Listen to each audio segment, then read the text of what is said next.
Hello, good afternoon. My name is Hector Garcia, and this is my eighth video class assignment for the class subject of migration and health in the university. Well, this week I was assigned to read two articles, but more than articles, these two PDFs were more like studies. Um, studies to Latins, to Cubans, to uh, different parts of the population of the American continent. Okay, so I really like it, and I read them, and I'm gonna discuss it with you. I'm gonna give it a chat. So I hope you like it. On the first article was called "Moving Beyond Salmon Bias." Okay, well, in this article there are two main concepts that I wanna describe, I want to talk. The first one, the paradox or Latin paradox. Okay.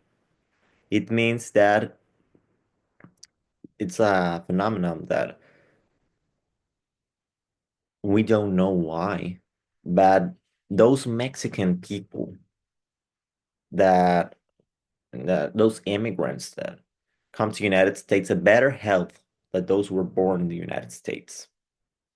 And well, we would usually think that's the opposite, because of the disadvantages of socioeconomics. I mean, let's be honest. Those who are um, those the migrants, the immigrants that are currently living in the United States, but are from Mexico, for example, we would usually think that they are going to have more difficulties and they're going to get sick a lot so often. And maybe it's true, but it's not. Okay, those who were born actually in the United States, they are, I don't want to say weak, but maybe that's the ugly truth. Maybe we are stronger. And that's when we start asking ourselves, what's going on? Is it the diet? Maybe I don't want to give some stereotypes at all, but for example, us in Mexico, we love, well, the corn and the tacos, for example, tamales. Maybe those who are living in the United States are almost always eating something with corn, tacos every day, and maybe that's why they're being healthier. I don't know. And the other fact that it describes more and more, it's the emotional support. Okay, maybe those who are born in the United States, it it doesn't mean a lot to have support of people because those people that are supporting them, they're living literally there. Meanwhile, that those who are um, not living in the same country as their families, they are having some troubles. They are always thinking about them. And a simple message, a simple hello, how are you? I miss you. That message can mean a lot to them. Okay. Maybe that's why Mexican immigrants are healthier. Another thing talks about it's the salmon hypothesis. I already mentioned it before. I'm just gonna mention it once again. The those Mexican immigrants, okay, that are less healthier return to Mexico, leaving United States with a migrant population healthier. But we all know the truth. Disadvantages of this hypothesis and this effect is that the epidemiology is something we cannot trust. Okay, because everything's it's wrong, everything's bad. Okay. Something that I really liked about this article, and I want to mention it before I want to mention it, is that the limited access to health services in the United States seems um to um to get up. I forgot how to say it. It's to go up the probability of return to migrants who are less healthier. Okay, so maybe it's true. In conclusion with that, maybe when the migrants see that the health services are not as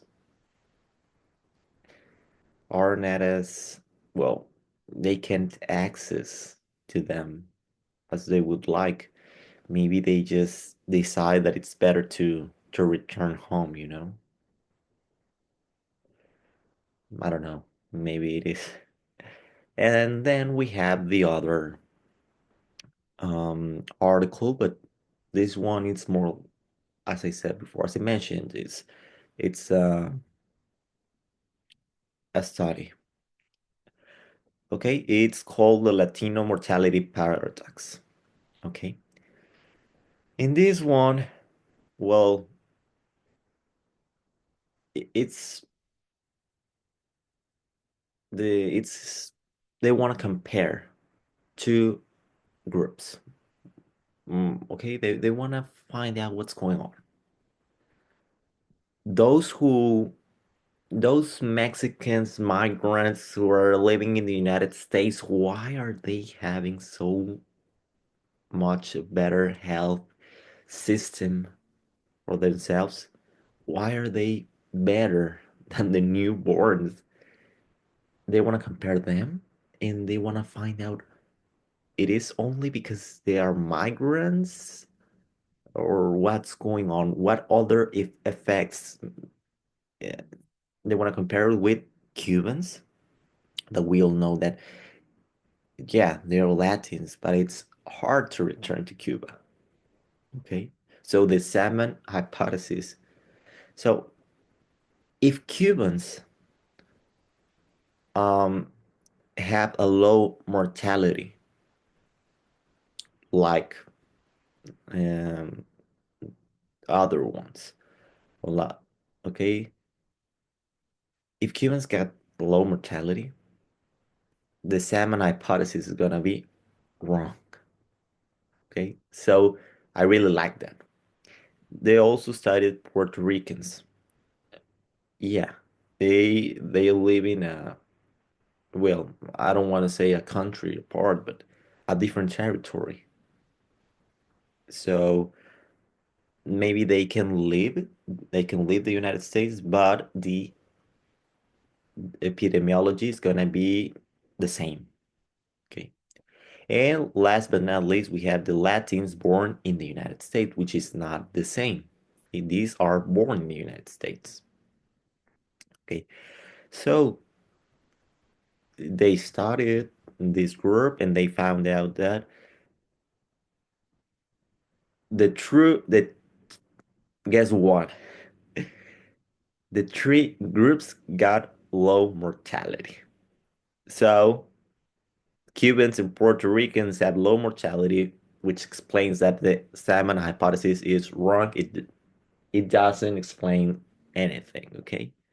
So the question here is what's going on? Why Mexicans who travel to the United States are not getting as sick as we might think? Well, even though it doesn't give give effect, I totally agree with what they're saying. That the emotional support, that's what's going on, and that's the key to everything. That's why they are so much better. Okay. So, uh, referring to this video, what are the main points of reading a documentary. Well, I already mentioned it. The Latin mortality paradox, the the salmon hypothesis. It's a lot of things are really really good. The emotional support, the diet, all those um facts that we don't usually think of. Was anything unclear or confusing to why?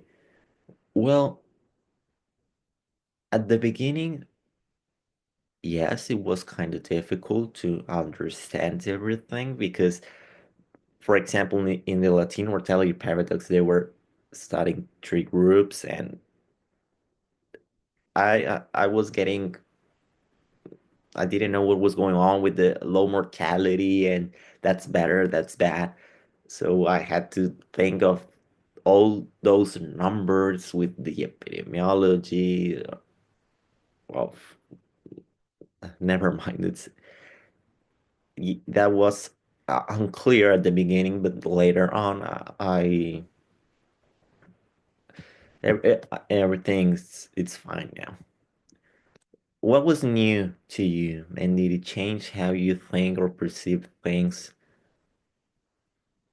What was new? Definitely that Cubans and Puerto Ricans have also a low mortality.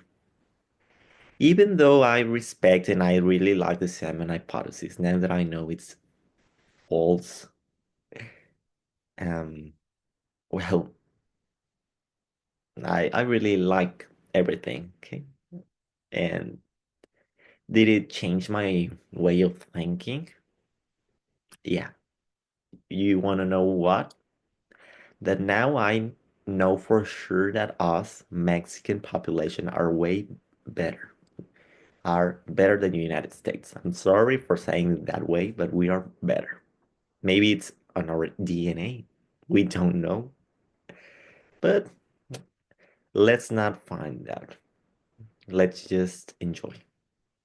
I mean, we suffer more than, well, not me, but those migrants suffer a lot more than Americans could think of. They can't even imagine what those migrants are dealing with.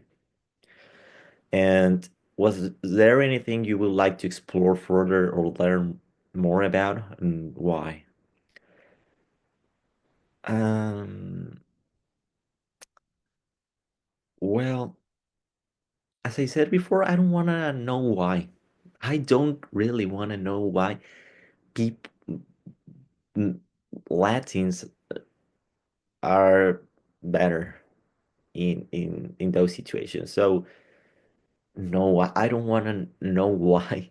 I'm happy with who I am. I'm happy with my population. And well, no. And give at least one a specific example of an aspect or experience in your personal professional life related to the main topic shown in the documentary.